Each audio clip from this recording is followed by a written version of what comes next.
Hey everybody, it's Becca here. I just wanted to let you know about the video you're about to watch. A few weeks back, we actually got a hold of Santa's Village, and Christian Gaynor, who is a third generation owner of the park.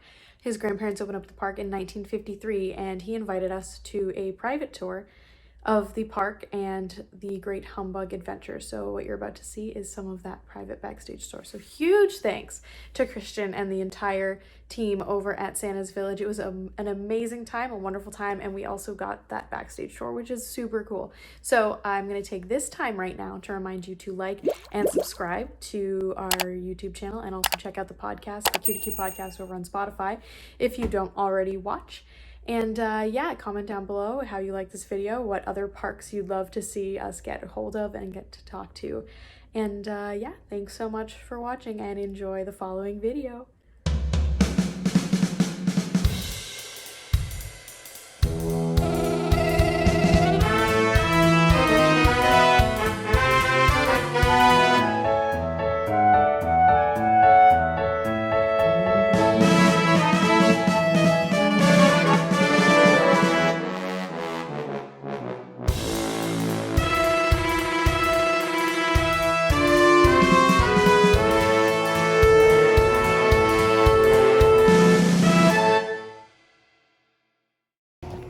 Long story.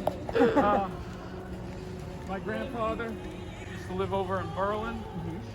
That was a town when it was the largest city in New Hampshire at one point because of the mills. And so you went to school for till 4th or 5th grade. Then you got out of school and you kind of went to work in the mills. He made his way. He's like, I don't want to deal with this stuff. I want to get out of the mill business. He and my grandmother moved to town Lancaster, started dry cleaning business.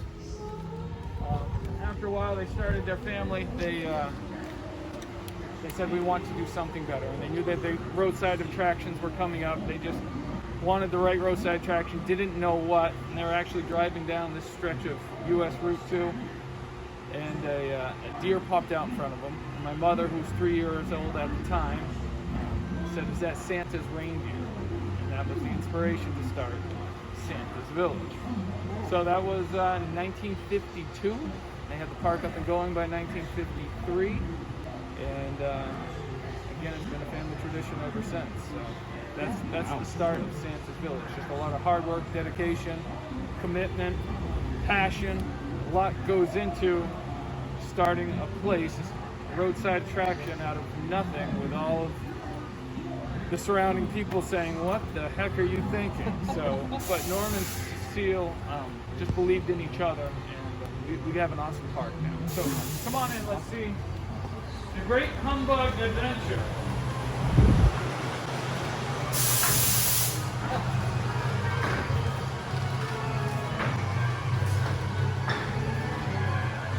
Wait, Scrooge has a little bit of queue line talk. Usually we set the queue lines up so everybody's social distance. I'll teach you to keep from coming here and trying to spoil my Christmas. Oh, greetings.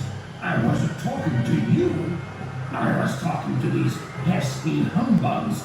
I am Ebenezer Scrooge, and this is my home. And these humbugs keep flying around all over my house and making me miserable. Sure, I could hire an exterminator. I know how to take care of them cheaper than that. So that's why I'm trying to do it myself. And I'm starting right here. Well, now, I guess you're wondering, what in the world are humbugs? Just imagine, great, big, orange-striped, flying pests that show up just about everywhere around the house, especially when everyone is in the Christmas spirit. That's what humbugs are. Look, there's one now. Bah, humbug. See? A little blast like this tickles you and makes them happy. And that makes me happier too. But there are so many of them. I probably need some help with this. I'm not paying for it. How about you? Maybe you can help me tickle all these humbugs. Huh? into one of my custom cabs. Some people around here call them Scrooge drivers. Grab a handheld giggle gadget, aim, and pull the trigger whenever you see one. It won't hurt them. It'll just tickle them and make them happy. And it might just make you happy too. Come on inside my house and see how well you can do. Oh, humbug! Hey, we're just going to be walking through for a moment. Okay. We know that it's 9:30, there'll be people coming, so we'll make it relatively quick. Alright, just don't step on any of the yellow bus rails. Okay.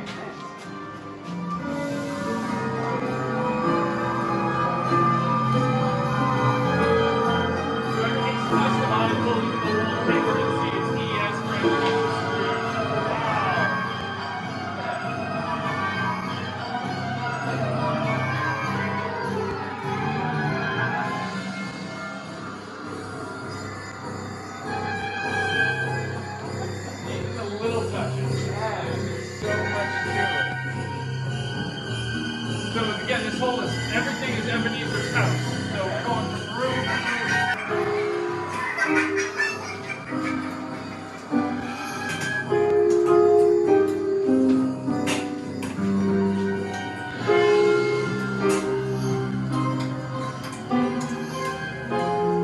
So 37 straight days.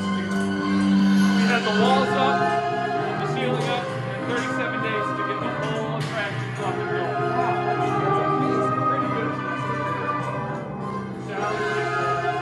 Definitely ready. And you'll see, like, other people won't see this, but these are actually pages out of the Dickens novel, Christmas Carol. Again, there's a lot of details that you really have to start looking at.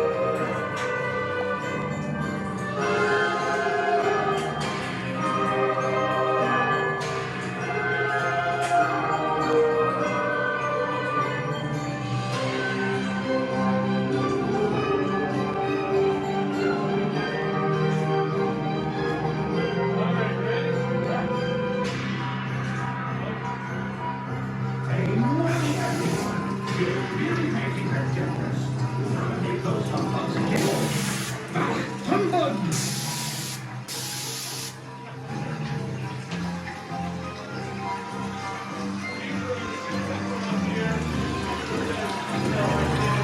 Yeah, we'll stay so and again, when you ride by, you'll see the animation, a lot of it coming out.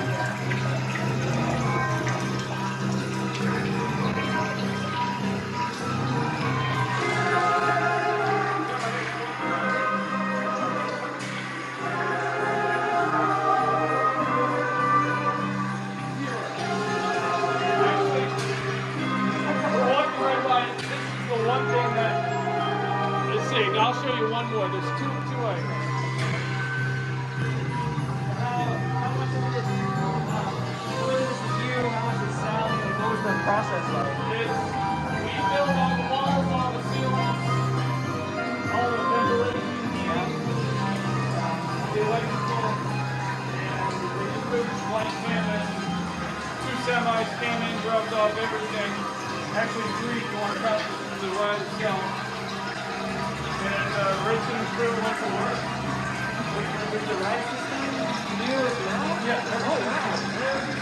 Oh, okay. That's great.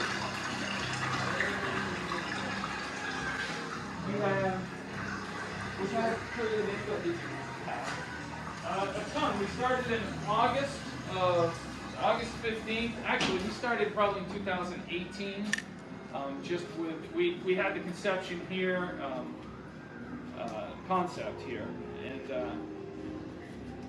and then I went to find different dark ride builders, and I said, you know, there's a story to be conveyed about humbugs and what humbug is. And there are a lot of European dark ride makers, but they just they weren't grasping this story. And I talked with the guys at Sally, and they're like, we know what you're saying. This is great. This is a great concept. We can build on this. And then a year later, you know, still continuing talks, so it would be August of 2019.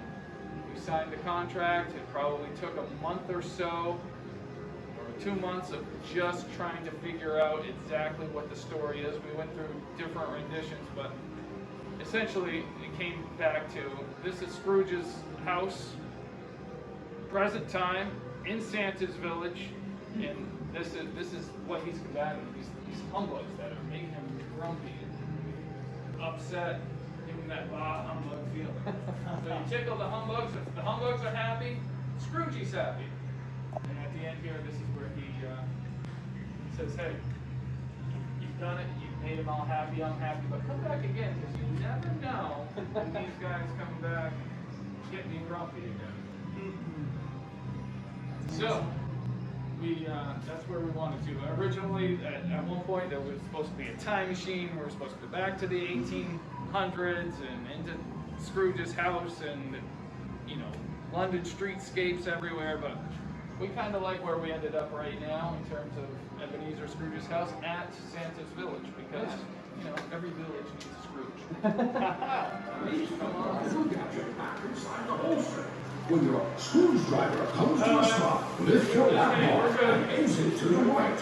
And don't forget to take all your personal look. Here are our old humbugs. These are the heads. Oh. Made out, you know, that's the remaining prop. But back when we initially had the ride, it was year 2000. We bought some old Bertazon cars that could barely fit one person, maybe one and a half. And it was a great ride to go through. There really was no story, unfortunately.